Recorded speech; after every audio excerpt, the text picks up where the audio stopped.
İlgari biri atası aytsa ata üylönüm dese menden geçirim sura deptir. Ata üylönüm dese menden geçirim sura deptir. Ata üylöneyim de attım menden geçirim sura. Uf ata geçirip koyun üylön em üylönsen bolat.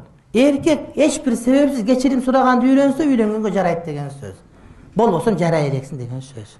Түшүндүңөрбү? Мына ушунда үйлөнгөн адамдар таптакlı бөлөк адам, кулагы окшош, мурду окшош, бирок ич таптакlı бөлөк. Бөлөк бир аалам болот аял деген. Аны өмүр бою түшүнбөйсүн. Ал сага кыргызча сүйлөйт, аны сен которбочу керек. Сага таанат, мен ажырашам дейт. Аны сен ажырашып кетип каласың, кийин ыйлай берет. Ал ажырашам деген мага көңүл бөл деген сөз. Ошону сурап туруш керек.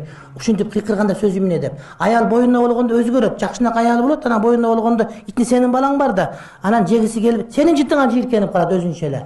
Сенин шорпоңон жийиркене берет. Сен жанагы пастаган жийир, анткени ал өзгөрүп атат денесин.